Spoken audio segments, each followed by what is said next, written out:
Hello दोस्तों, आप सभी का स्वागत है हमारी इस वीडियो में। इसमें हम पढ़ेंगे हिंदी शिक्षा शास्त्र। तो हिंदी शिक्षा शास्त्र के बारे में इसमें हम पढ़ेंगे। तो इसमें मेरा टॉपिक है चुनौतियों तथा भाषा विकास। जो चुनौतियाँ क्या हैं और इसका भाषा विकास के बारे में इस वीडियो में समझेंगे। तो कुछ टॉपिक हम कंप्लीट करा चुके हूँ, अगर आपने ना देखे हो तो आप उन टॉपिक को देख लें। तो इसमें हम पढ़ेंगे चुनौतियाँ तथा भाषा विकास, जो हमारी हिंदी शिक्षा शास्त्र है उसमें हमारा टॉपिक ये वाला रहने वाला है।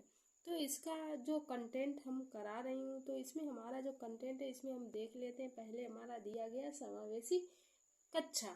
जो समावेशी शिक्षा है उसके बारे में हम पढ़ लेते हैं। यहाँ पे होगा समावेशी शिक्षा। समावेशी शिक्षा से तात्पर्य ऐसी कक्षा से है जिसमें विशेष आवश्यकता या दिव्यांग वाले बच्चों या प्रतिभाशाली बच्चों को सामान्य बच्चों के साथ एक जैसी गतिविधियों में समान रूप से सम्मिलित करके शिक्षा दी जाती है। समावेशी शिक्षा का मतलब क्या है? बच्चे दिव्यांग हैं या प्रतिभाशाली हैं, सभी को एक समान शिक्षा दी जाती है। तो समावेशी कक्षाओं में सीखने और सिखाने में हमें ऐसी युक्तियों का प्रयोग करना चाहिए जिसमें प्रत्येक बच्चा अपने ज्ञान को समायोजित करते हुए नए अनुभवों के साथ सरलता से जोड़ ले। तो इसमें क्या है? समावेशी शिक्षा का मतलब क्या है? हमें ऐसी युक्तियों का प्रयोग करना चाहिए जिससे क्या प्रत्येक बच्चा अपने अनुभवों को सरलतापूर्वक जोड़ ले। तो समावेशी कक्षा में विभिन्न ज्ञानेंद्रियों का उपयोग करने वाली गतिविधियां सीखने को सरल व अनुभवों को अधिक स्थायी बना देती हैं। तो यहाँ पे हमने जो समावेशी शिक्षा पढ़ा है उसका हमने समझ लिया कि समावेशी शिक्षा क्या होती है। बच्चों को समावेशी शिक्षा में कैसे पढ़ाना चाहिए? तो सभी बच्चों को समान रूप से शिक्षा प्रदान की जानी चाहिए, क्योंकि चाहे प्रतिभाशाली बच्चे हों और चाहे दिव्यांगजन बच्चे हों, सभी को हमें एक समान शिक्षा देनी चाहिए। तो देख लेते हैं जो हमारी क्या है इसका एक समावेशी शिक्षा के उद्देश्य। जो समावेशी शिक्षा है इसके उद्देश्य क्या है उसके बारे में पढ़ लेते हैं। चुनौतीपूर्ण बच्चों को सहित सबके लिए क्या है एक समान शिक्षा। सबके लिए कैसी होनी चाहिए? एक समान शिक्षा होनी चाहिए। अधिगम ऐसा होना चाहिए जो लचीलापन सीखने के लिए विशेष वातावरण न बनाकर एक ऐसे वातावरण का निर्माण करना जिसमें बालक विविधताओं के साथ सीख सके।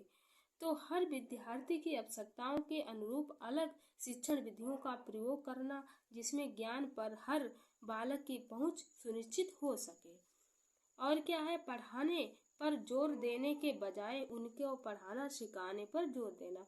बच्चे को पढ़ाने की बजाय क्या है? बच्चे को सिखाने पर जोर देना चाहिए। किसी भी बच्चे को बिना किसी भेदभाव के पीछे छोड़े हुए सबके लिए पढ़ने के समान अवसर सुनिश्चित कराएं। इसमें क्या है? बिना किसी भेदभाव के किसी बच्चे के साथ में किसी भी प्रकार का भेदभाव नहीं करना चाहिए। सभी बच्चे को समान रूप से अवसर देने चाहिए। तो इस उच्चारण देख लेते। उच्चारण क्या है? उच्चारण शिक्षण के अंतर्गत मौखिक अभिव्यक्ति में प्रयुक्त अक्षरों की ध्वनियों का सही प्रयोग आता है। यदि हम विचारों एवं भावों की अभिव्यक्ति के समय ध्वनि का उच्चारण उसके निश्चित स्थान से नहीं करेंगे तो हमारी अभिव्यक्ति दोषपूर्ण और मौखिक भाषा निरर्थक व प्रभावहीन हो जाएगी। उच्चारण का महत्व क्या है? उच्चारण से क्या महत्व है तो उसके बारे में समझ लेते हैं। तो अशुद्धि उच्चारण भाषा का एक स्वरूप बिगाड़ देता है। जो अशुद्धियां हैं भाषा का क्या है? एक स्वरूप बिगाड़ देती है। अगर हमारा उच्चारण नहीं अच्छा है तो हमारी भाषा का जो स्वरूप है वो बिगड़ जाएगा। तो भाषा का स्वरूप बनाए रखने के लिए शुद्ध उच्चारण अति आवश्यक है। जो भाषा है उसका स्वरूप बनाए रखने के लिए क्या है? उच्चारण सबसे महत्वपूर्ण है। बिना उच्चारण के ज्ञान के भाषा का ज्ञान असंभव है। बिना उच्चारण के हम भाषा का ज्ञान होना क्या है? असंभव है। अतः भाषा के ज्ञान के लिए शुद्ध उच्चारण आवश्यक है। जो अगर भाषा का ज्ञान करना है तो हमारा शुद्ध उच्चारण या बच्चे का शुद्ध उच्चारण। तो वर्णों का उच्चारण का अज्ञान। जो वर्ण है उनका उच्चारण का अज्ञान तो उदाहरण सा और श का उच्चारण स्थान ही जानकारी न होने पर ही बच्चे के अक्सर इनके उच्चारण में त्रुटियां करते हैं। ऐसे में हमें एक भाषा शिक्षक को इन शब्दों के उच्चारण स्थान की पूर्ण जानकारी बच्चे को प्रदान करनी चाहिए। जो इसमें सा और शाह में अंतर है, तो इसमें क्या है, बच्चे को इनके उच्चारण में अंतर पहले से ही बता देना चाहिए, जिससे बच्चा आगे चल के इनमें गलतियां ना करे। तो इन गलतियों को होने से पहले क्या है, हमें इनके बारे में इनके अंतर समझा देने चाहिए। उच्चारण दोष के जो उच्चारण है उनके दोष के निम्न है। उनके दोष कैसे निम्न है, तो उनके दोष के बारे में हम पढ़ लेते हैं। जो उच्चारण है उसके दोष, तो पहला क्या दिया गया है, मनोवैज्ञानिक कारण। इसमें क्या है, मनोवैज्ञानिक कारण। उच्चारण में मनोवैज्ञानिकता का प्रभाव पड़ता है। जो उच्चारण है उसमें मनोविज्ञान का बहुत ही प्रभाव पड़ता है। भय हुआ, संकोच हुआ, शीघ्रता, विलंब आदि से उच्चारण में दोष आ जाते हैं। इससे तुतलाना, लापरवाही आदि का विकास होता है और उच्चारण दोषपूर्ण हो जाता है। इसके विचारण में बालक से स्नेहपूर्ण बातचीत, स्नेहपूर्ण व्यवहार नितांत आवश्यक है। बालक से कैसा व्यवहार करना चाहिए, स्नेहपूर्ण व्यवहार करना चाहिए, स्नेहपूर्ण बातचीत और स्नेहपूर्ण व्यवहार करना चाहिए। आगे हम देख लेते हैं शारीरिक कारण। जो शारीरिक कारण दिया, इसके कारण बच्चे में, तो देख लेते हैं कंठ, तालु, ओठ, दांत आदि अंगों में दोष के कारण। इसके जो शरीर में दोष होते हैं उसके दोष के कारण क्या है, बच्चे के उच्चारण में कौन सी त्रुटियां होती हैं, कौन से दोष आ जाते हैं। इसके उपचार के लिए चिकित्सकीय परामर्श की आवश्यकता होती है।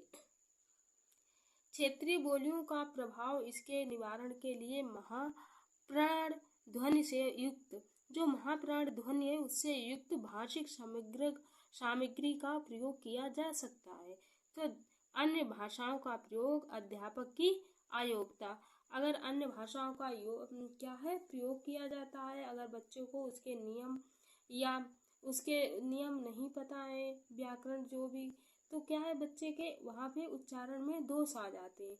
अगर अध्यापक की अयोग्यता है, अध्यापक उस योग्य नहीं है, बच्चे को पढ़ा रहा है, तो बच्चे में वहाँ बच्चे के उच्चारण में क्या है त्रुटियां आ जाती हैं। उसके कैसे शारीरिक कारण है, शारीरिक कारण के कारण क्या होते, बच्चे के उच्चारण में दोष। तो प्रतन और लाघव, जो प्रतन और लाघव दिया उसके बारे में पढ़ लेते हैं। तो ध्वनियों व शब्दों के उच्चारण में पूर्ण सावधानी न रखने पर यह दोष उत्पन्न होता है। दोषपूर्ण आदत, शुद्ध भाषा के वातावरण का अभाव, अक्षरों एवं मात्राओं का अस्पष्ट ज्ञान। तो इसमें क्या दोषपूर्ण जो आदत होती हैं, शुद्ध भाषा के वातावरण का अभाव होता है। जो शुद्ध वातावरण का अभाव होता है, अक्षरों या एवं मात्राओं का अस्पष्ट ज्ञान होता है, तो बच्चे क्या है त्रुटियां करते हैं, तो उनमें क्या है दोष आ जाते हैं।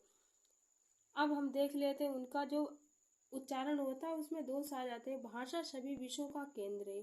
कथन भाषा की व्यापकता को दर्शाता है, क्योंकि भाषा की शिक्षा केवल एक ही विषय में नहीं होती।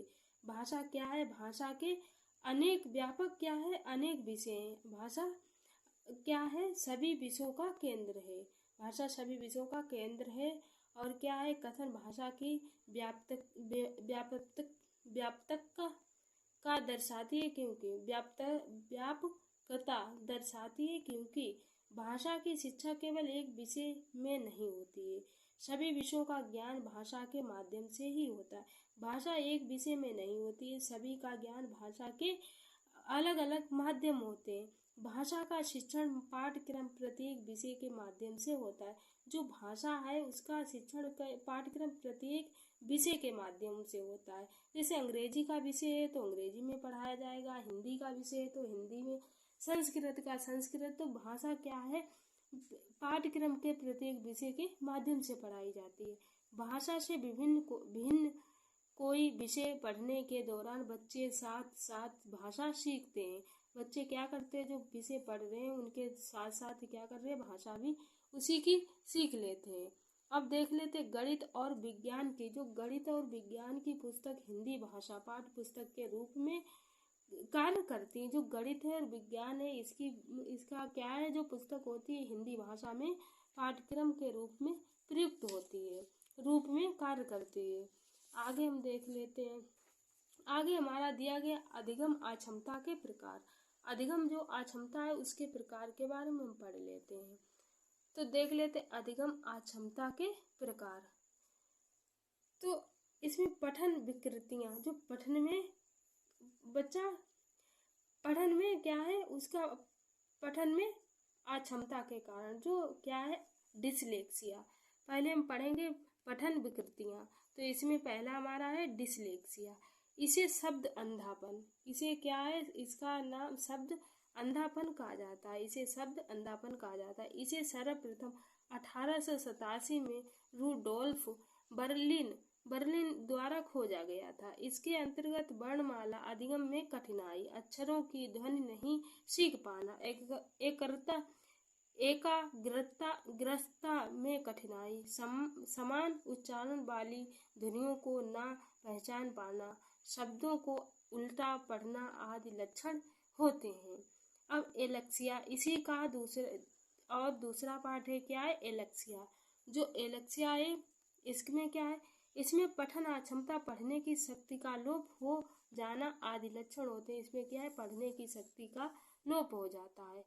और हाइपरलेक्सिया, जो हाइपरलेक्सिया इसमें क्या है, साम पद पर लिखे शब्द या वाक्यों का अवरोध ना होना। जो साम पद पर जो शब्द लिखे जाते हैं उनका अवरोध ना होना, जो हाइपरलेक्सिया है। लेखन विकृतियां, लेखन के कारण जो विकृतियां हैं उनके बारे में पढ़ लेते हैं। डिसग्राफिया, डिसग्राफिया कैसे, ग्राफ मतलब ग्राफ बनाना, तो लिखने से संबंधित है। इससे हम देख लेते हैं, लिखते समय खुद से बात करना, अशुद्धि बरतनी एवं अनियमित रूप से आकार वाले अक्षर को लिखना, लेखन सामग्री पर कमजोर पकड़, अपठनीय लेखन, अपूर्ण शब्द अक्षर लिखना आदि लक्षण होते हैं। अफेक्सिया, अब हम पढ़ लेते हैं अफेक्सिया के बारे में। तो अफेक्सिया क्या है, इसके कारण से, इस दोष के कारण क्या होता है, शारीरिक विकार, जिसके कारण व्यक्ति मांसपेशियों को संचालन से संबंधित होती है। अफेक्सिया संचालन से संबंधित सूक्ष्म गति कौशल जैसे लिखना नहीं कर पाता है बच्चा, वह हाथ व आंखों में समन्वय स्थापित कर पाता, ये तंत्र संबंधी विकार है। अग्रेफिया, जो अग्रेफिया है, अग्रेफिया को पढ़ लेते। इसमें बालक द्वितीय भाषा के प्रति अक्षमता प्रदर्शित करता, जो इसमें क्या बालक करता है, द्वितीय जो भाषा होती है इसके प्रति अक्षमता प्रदर्शित करता है। डिस्प्रेक्सिया, जो डिस्प्रेक्सिया है इसके बारे में पढ़ लेते। लिखने अवसर चित्रकन से कठिनाई महसूस करता है, जो चित्र बनाता है उसमें कठिनाई महसूस करता है। गणितीय, इसमें क्या है, गणितीय विकृतियों के बारे में पढ़ लेते हैं। इसमें अंकों व संख्याओं के अर्थ को समझने में कठिनाई, समझने की अयोग्यता, सूत्र व सिद्धांतों की अयोग्यता शामिल होती है।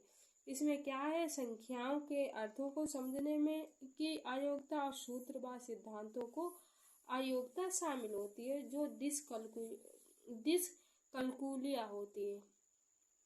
तो क्या है, हमारे कैलकुलेटर से संबंधित है। अब इसके आगे देख लेते हैं। आगे हमारा क्या दिया गया, मौखिक संचार अक्षमता, जो मौखिक संचार अक्षमता है उसके बारे में पढ़ लेते हैं। तो अफेजिया, मौखिक भाषा को ग्रहण करने में कठिनाई और मौखिक विचारों को व्यक्त न कर पाना। इसमें मौखिक शब्दों को ग्रहण न कर पाना और अपने विचारों को व्यक्त न कर पाना, अफेजिया। डिस्फेसिया, इससे ग्रसित बालक विचार की अभिव्यक्ति के समय कठिनाई महसूस करते हैं। और अन्य विकृतियां हैं उनके बारे में पढ़ लेते हैं, जो अन्य विकृतियां हो जाती हैं बच्चे को, उसके बारे में पढ़ लेते हैं। तो क्या है, इसमें डिसऑर्थोग्राफिया, बर्तनी संबंधी विकार, और क्या, ऑर्डिनरी प्रोसेसिंग और प्रोसेसिंग डिसऑर्डर, जो ऑर्डिनरी प्रोसेसिंग है डिसऑर्डर, उसमें क्या, सुनना संबंधी विकार होता है। ओडिटेक्टिया, इसमें क्या, श्रवण बाधा विकार होता है। ओडीज क्या होती है, आत्म विमोह या स्वयंपरणता। और डिस्थीमिया, जो डिस्थीमिया होती है इसमें का भावात्मक विकृति और गंभीर तनाव की स्थिति। और डिस्मेथिया, डिसमेसिया होगा। डिसमेसिया चिंतन स्मृति व निर्णय शक्ति कमजोर होना, जो चिंतन स्मृति एवं निर्णय शक्ति कमजोर होना। डिस्मोग्राफिया, जो डिस्मोग्राफिया इसमें क्या स्मृति दोष विकार, जो डिस्मोग्राफिया इसमें क्या स्मृति दोष विकार होता है। तो यहाँ पे हमारा क्या है, यहाँ पे हमारा चैप्टर समाप्त होता है, क्योंकि हमने जो इसमें पढ़ा है चुनौतियाँ तथा भाषा विकार। हमने भाषा विकार के बारे में पढ़ लिया, बच्चे में जो भाषा विकार होता है उसकी चुनौतियाँ क्या होती हैं, जो समावेशी शिक्षा होती है। तो मिलते हैं नेक्स्ट वीडियो और अगले टॉपिक के साथ में।